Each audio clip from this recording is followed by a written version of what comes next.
y poco se dice sobre las ciencias sociales, puesto que en general suele tratarse como un campo de estudio ciertamente unitario o muy general,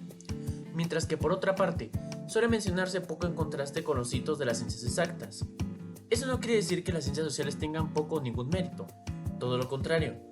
Suele ser más importante puesto que los humanos, al ser una especie adaptada en miles de años de evolución, en un entorno social requiere estas interacciones de forma necesaria.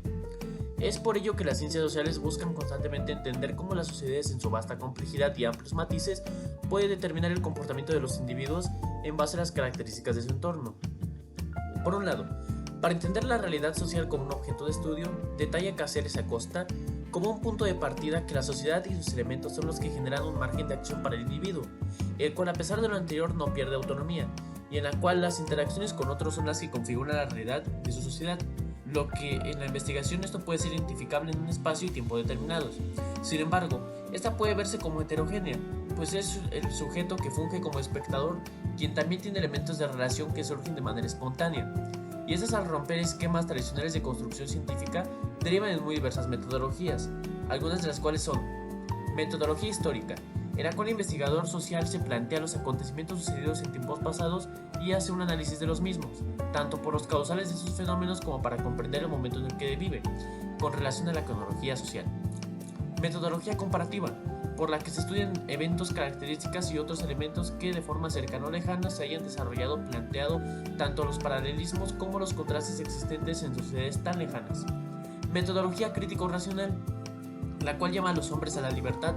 por un lado al rechazar la visión subjetiva e instrumental del positivismo científico y adoptar la postura objetiva de la ciencia. Por la razón objetiva existen diversos fines y en los que la ciencia debe clasificar los mismos fines sin causarlos a un bien mayor.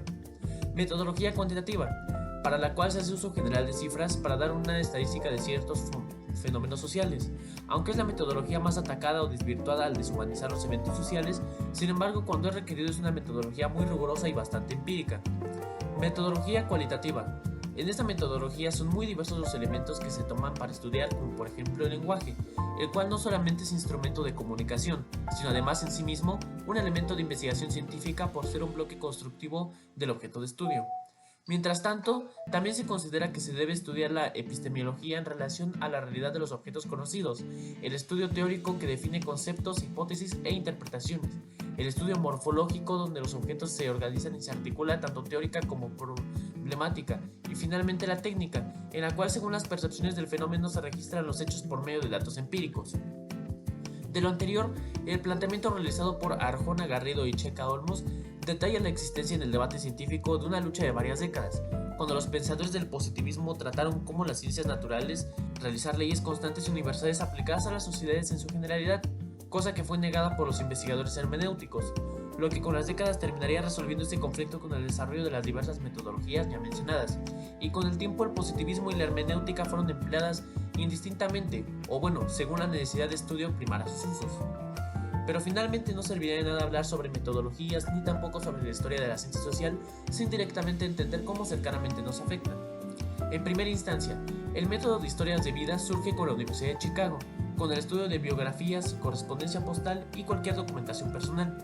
en la cual se recababan evidencias mucho más cercanas a la realidad social y que en el tiempo evolucionó al estudio contemporáneo de elementos tales como la política, economía, ideologías, etc. Y en estos estudios las historias retratadas desde la perspectiva de todo individuo, añadiendo claramente un meticuloso proceso de investigación, aunque ciertamente recabando con neutralidad todo elemento que sea transmitido no solo verbalmente, sino por las expresiones, la coherencia, la emotividad y la congruencia. Finalmente, las ciencias sociales en su vasta complejidad nos dan mucho que contar, y así como existen muchas metodologías y nuevos planteamientos de investigación, siempre se ha acertado en una cosa: las ciencias sociales son un motor no solamente para entender al hombre en su espacio o el espacio con respecto al hombre, sino a su espíritu y su alma. Por ello las ciencias sociales, a fin de cuentas, solo son la crónica de los sueños y metas del hombre.